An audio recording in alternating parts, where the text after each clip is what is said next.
Welcome to this video.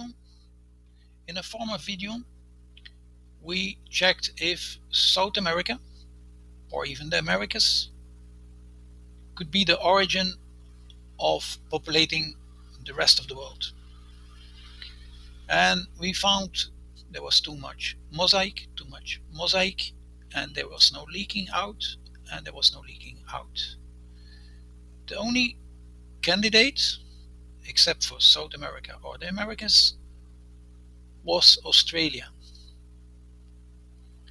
Except that at first sight, Australia with C4, Y-DNA haplogroup C4, doesn't leak out because we can only find C3. But even if we leave this out, because I don't consider too much the numbering, consider the groups, not so much the numbering, and not so much the routes that are suggested by consensus. But I respect the haplogroups, so the Y-DNA haplogroups. So it could have leaked out, and it could have leaked out. But it's strange that there is nothing in between, so that's the first problem.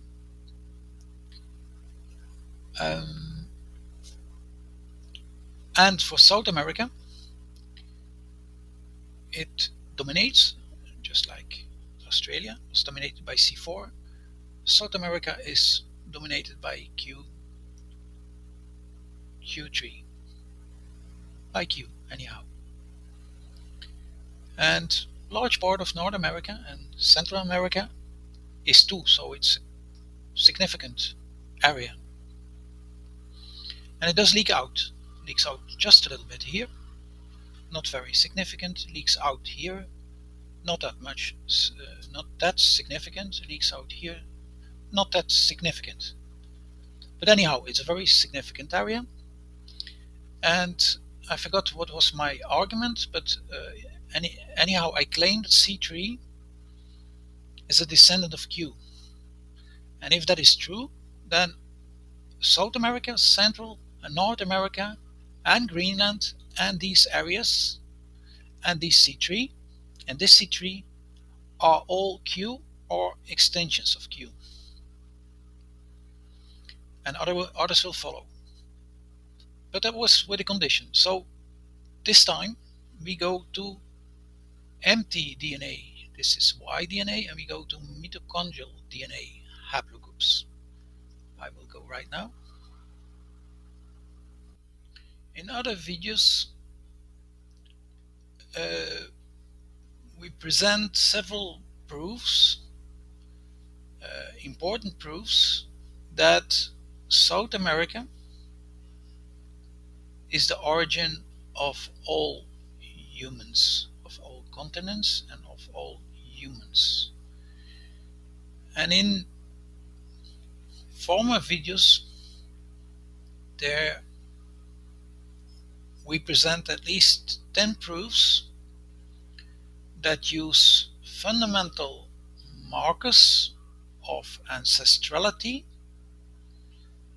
and migration that prove that the Amazon forest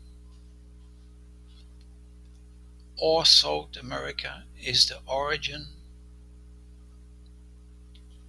for all continents and for all humans. And I will give you quickly one. South America is 90 to 100% blood group O. Blood group O is a recessive blood group. That means if it mixes with any other blood group, they're not presented here, other blood groups, but just by not being blue, that demonstrates the presence of other blood groups. So if another blood group would come in to South America, it wouldn't be blue anymore. I do a simplification here, but because to be perfect it should be 100%, and it doesn't prove here that it's 100%. But we know that in the Amazon forest it is 100%. So what I just told you is true for the Amazon forests.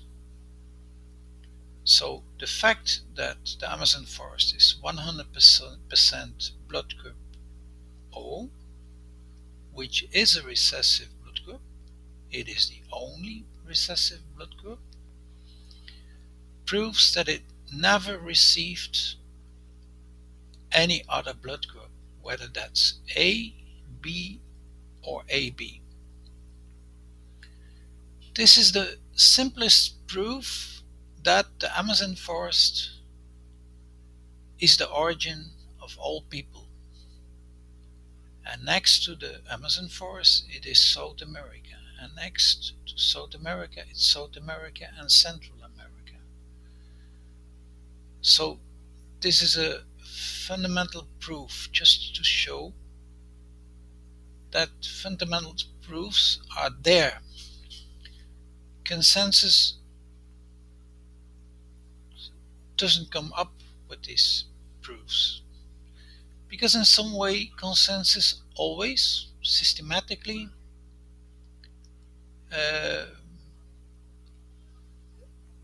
shuts out South America and certainly the Amazon Amarins out of any hypothesis. This map brings another proof. As I said, there are 10 to possibly 20 fundamental proofs that the Amazon Amaranth is the origin of all people. In this case, this is a YouTube video with the title "What DNA Says About Our Human Family", Episode 3, Recent Relatives, Hunters, Farmers and Horsemen, DNA Learning Center. He simplifies, but he presents mutations that are known to be the first mutations. So the higher the mutations, the closer you are to the origin of all humans. I simplificate here. So in the Amazon forest is 96, 70, it goes drastically down. Then in Africa it's also low. In Europe it's also low. And it's medium here. And then it's only high here in Southeast Asia. Consider this Southeast Asia, East Asia, and this region is high.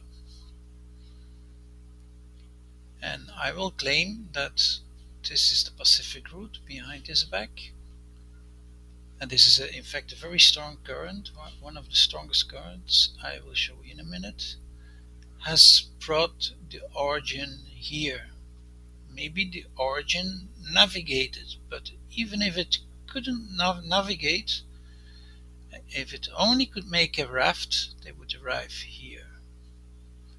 And then probably the current would take them here. So the current, the South Atlantic current, South Pacific current, sorry, would have taken them here, where it's high in this region. This was a second proof,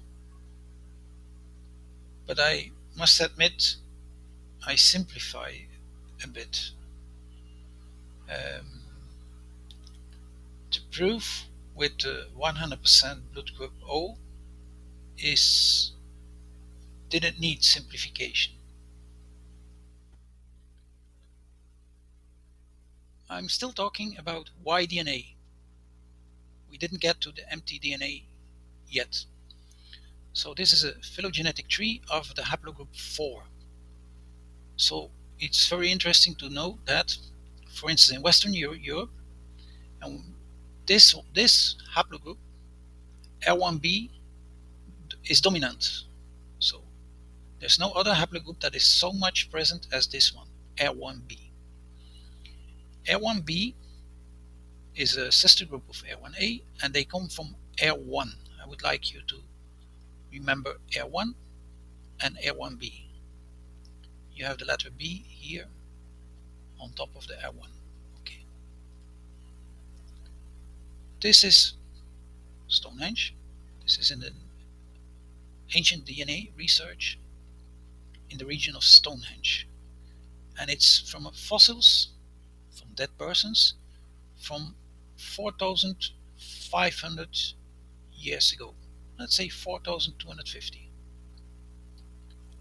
And left from the 4,250 years ago, it is blue, and it has no eastern ancestry. 0% eastern, or close to 0. No, it's 0. And then suddenly, and those people built Stonehenge because the fossils were related to the building of Stonehenge. And then suddenly, shortly after Stonehenge was built, they all disappear. And they are blue. So, and they were from haplogroup I and haplogroup I2. And suddenly they are 90% replaced, females and males, with this haplogroup R1b, the one that I asked you to remember. In this case, it even has an extra mutation, M260. So, but the most important is R1b. R1b made all males and 90% of the females disappear. They're gone. So this is quite remarkable. This is a study from David Reich, and this is called a population turnover event. And according to David Reich, they come from the east. I don't agree with this, but I agree 100% with all the rest, and it's also that this is a very, very extremely important research. This is only for Britain, but David Reich does this for other regions of the world. So this is Iberia, Spain and Portugal, and it's the same graphic. Stonehenge doesn't appear here but roughly the same age. Here it's also between 4,500 and 4,000. All blue disappears. What is blue? Blue also held R1b, but without the mutation. This mutation, I think, is 269 or 260. So R1b is overtaken by R1b with a mutation. That's quite funny. That's the same group. What is important, I asked you to remember R1 and R1b. If we go back, then we see that R1 led to R1b, and so on. So here you should find this 260 or 269. I don't remember very well. So this is the root of R1b, and R1b is the descendant of R1. So in next instance, we will see maps where R1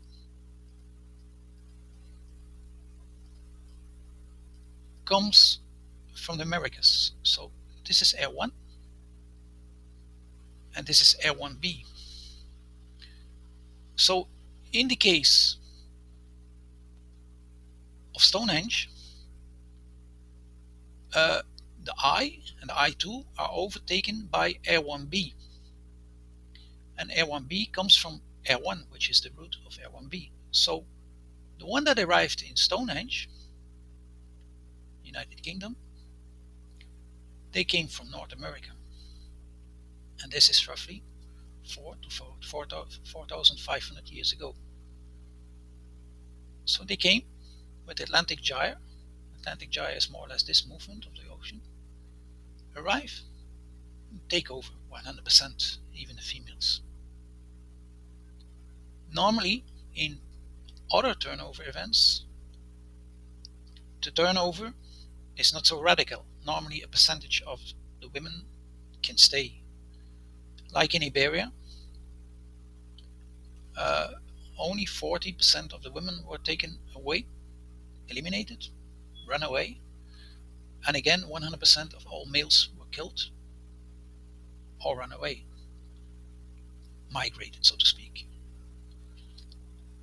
So we see the example of Stonehenge of Great Britain and the example of Iberia, Portugal, Spain, comes from North America. It doesn't come from Africa.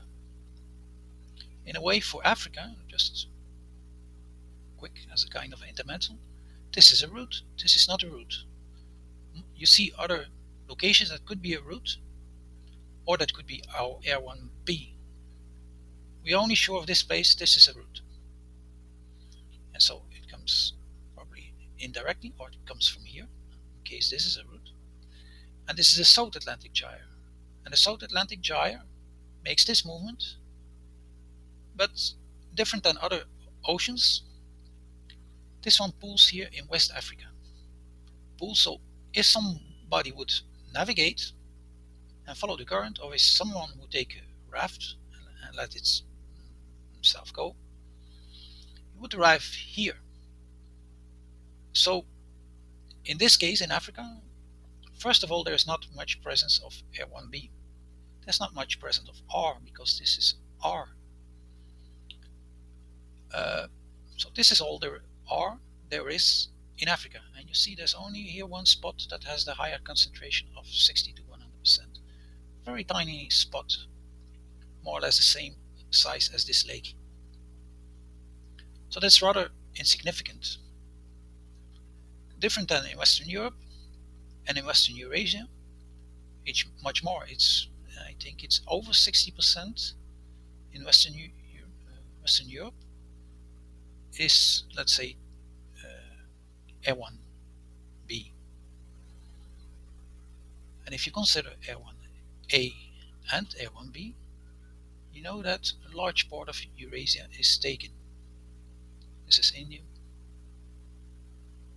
and this is Siberia. And we already know that a large part of North America is taken, and some parts of South America, Australia, Southeast Asia. Mitochondrial haplogroups, and which one indicates the origin will be for our next video. Thanks for watching.